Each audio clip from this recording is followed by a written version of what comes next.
hoş geldiniz. Nevrozunuzu kutluyor, hepinize saygıyla selamlıyorum.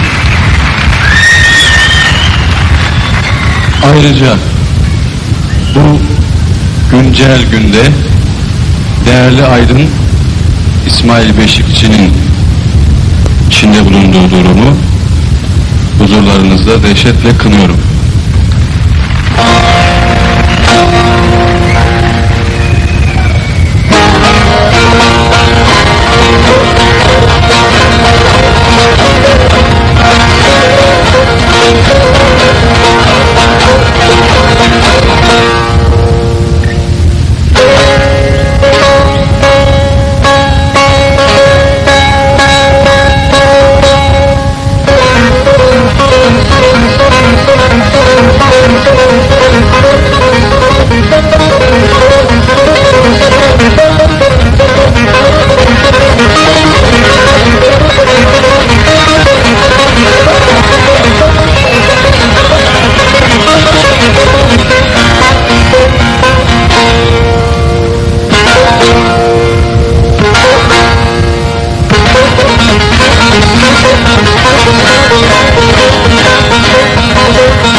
Mavzeleri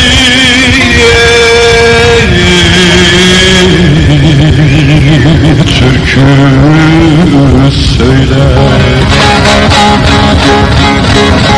kor kor mermileri yakmışlar da dersinler.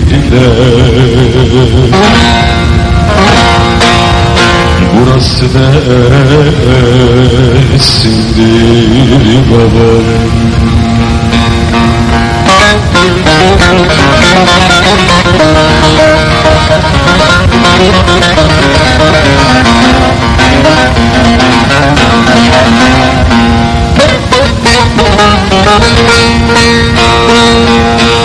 Harcı ekmek basmış Mavzerin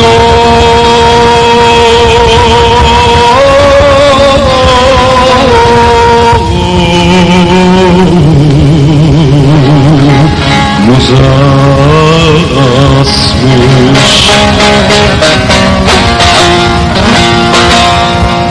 İşgalciye karşı çıkmış.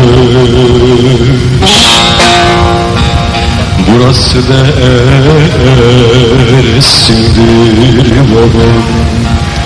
Erdo yaman yaman, cihan gırtı berfi duman, merabişi şahi merdan, ev dermane hemu derdan.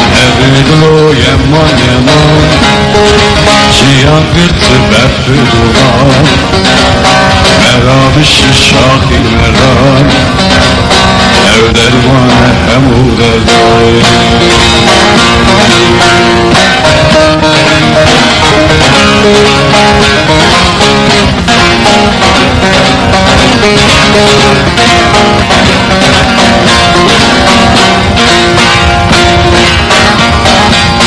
Koç geri girdi harbe, sesi gitti şarka darbe. Koç geri girdi harbe, sesi gitti şarka darbe.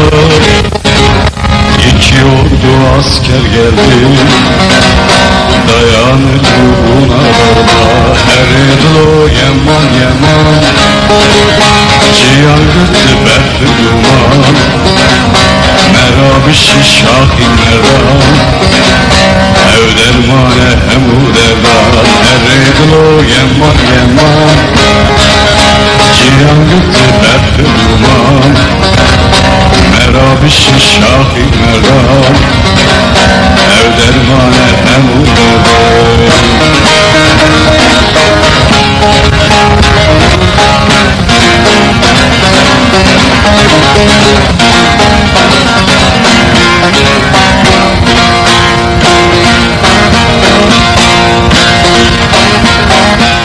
İkrar verenler elmaya Zülfikar'ı Murtaza'ya İkrar verenler elmaya Zülfikar'ı Murtaza'ya Geriden teller çektiler Biz uymayız eşkıyaya Eridlo yaman yaman Cihan gırtı berfi duman Merabiş şahin meram Ev dermane hemu derdan Eridlo yaman yaman Cihan gırtı berfi duman Merabişi şahin meram Ev dermane hemu derdan